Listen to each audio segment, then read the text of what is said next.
Really? Really, man. Really.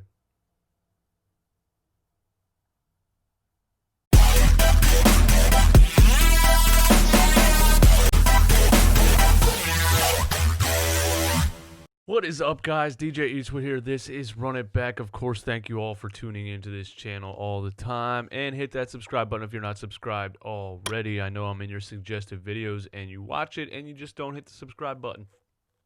Hit the button, man.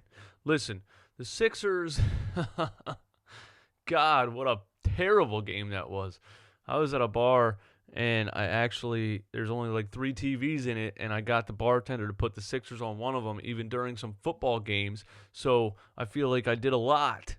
I jumped through hoops to watch this game, and this is what I got out of it. Oh, it was horrendous. Okay, so they won 5 games in a row. They were due for a clunker, a stinker, a dud, and you could tell right from the jump that's what was happening. You know what, man? Like, all I really got to say about this game is that we shot 17% from 3 and the Nets shot 40. So that's the story of the game. That is what it is. The game, I mean, that's it. This video's over. You know what I'm saying? That's why playoff series are 7 games. That's why things like the NCAA tournament don't make much sense, because if one team is hot and one team is ice cold, it just is what it is. You know, the number 1 seed can get knocked off by Central South Michigan Community College. It just is what it is. We shot 17% from 3 and the Nets shot 40, dude. There's not much else to talk about.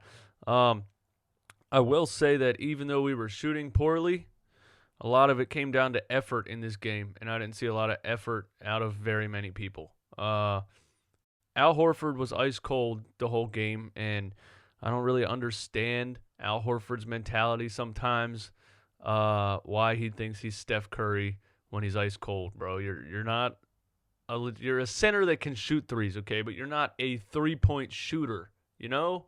Like, come on, man.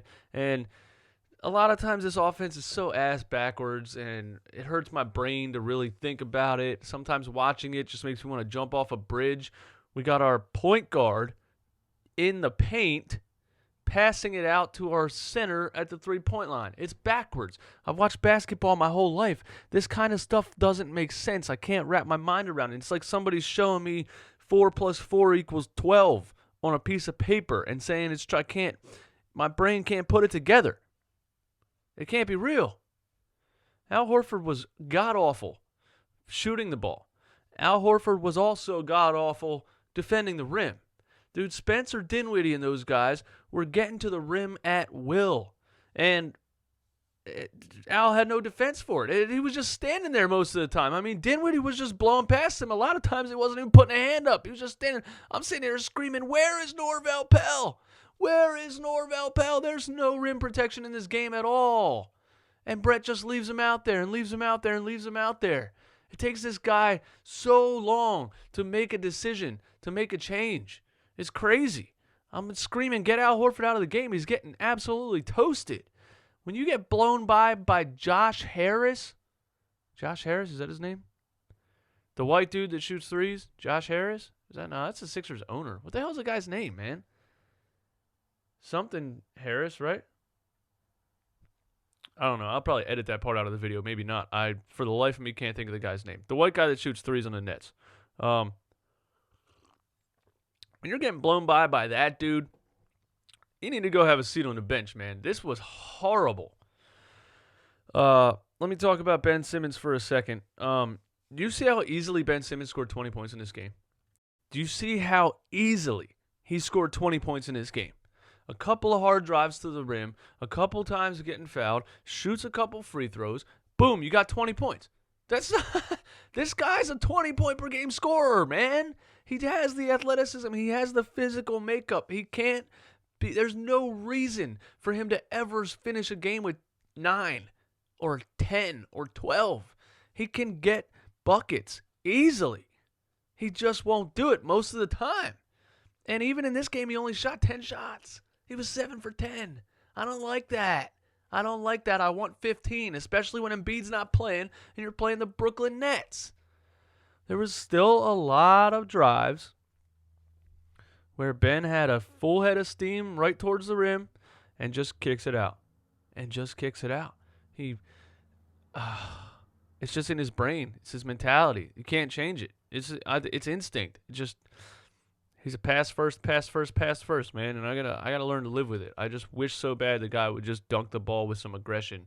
But he did go hard to the rim a couple times and got fouled. And that's what we're saying. That's all we want, man. There was one that was like a backdoor cut that someone made a nice pass that like he had to go hard to the rim and he got fouled on it. That's what happens. Just be aggressive. I'm not even talking about shooting a three anymore. I'm not even talking about shooting mid-range jumpers anymore. I'm talking about just being aggressive. Just go to the rim hard. And you can score 20 points with your eyes closed, like in this game. He had a couple very, very soft finishes that rolled in that a lot of times don't roll in, and it's what we absolutely hate about his game when he gets in the paint. He just does these freaking floating hook shot layups, and oh god, it's just so soft. I can't stand it. I really can't, but it is what it is. He even caught an alley-oop from somebody, a beautiful alley-oop that I thought he was going to slam into oblivion, and he laid it in. He's 6'10", catching an alley-oop right next to the rim. Does a layup. Why is Ben Simmons so soft, man? Listen, man, I grew up in the 90s, you know. I grew up watching the late 90s, man. I watched Allen Iverson from the time he got drafted. I've never seen softness like this in a basketball player. I just never have. Oh, good Lord. Just a couple more things because this game is very forgettable and I don't really care about it. What did Trey Burke do to piss off Brett Brown? I can't figure it out, man. Is Trey Burke banging Brett Brown's wife or his daughter, or he cheated on his daughter, or there's something going on here. There has to be, man. In a game like this, where you're looking for a spark of energy off the bench, where nobody's doing anything offensively, Trey Burke doesn't get a minute. Trey Burke doesn't get a minute in this game. I don't understand it. What is so great about Raul Neto? The last time Trey Burke played significant minutes in a game, he scored 21 points, had 8 assists, and 4 steals. And he had him on the floor alongside Ben Simmons, and they complement each other. He actually hit Ben Simmons for a wide-open 3 the last time he played the game. And Brett's like, yeah, that was cool and all, but you're done for the next month or two. I just can't figure it out, man. I can't. If I was Trey Burke, I'd already want out of here, dude. It's unbelievable. Anyway, we shot horribly, and the Nets just absolutely couldn't miss, man. If it wasn't Spencer Dinwiddie or the white guy that shoots threes, then all of a sudden Damari Carroll's raining threes and turns into Kevin Durant against us. I mean, it was just one of those games. Nobody could miss. Everybody was a superstar. Whatever, man. I call it a career day game. You know, it's one of those games where everybody has a career day for some reason. It is what it is, man. I apologize if this video doesn't have much energy, doesn't have much intensity, is not very exciting, but that game was very forgettable. I wasn't even really going to make a video talking about it, but it is what it is. I hear cop sirens. Police chase outside. That's probably the most exciting thing about this video. All right, guys, thanks for watching. Tune in next time after the next Sixers game or whatever. Thank you for watching. Hit the subscribe button if you're not subscribed already. Hit the like button to help out my YouTube ranks. I will see you in the next video. Peace.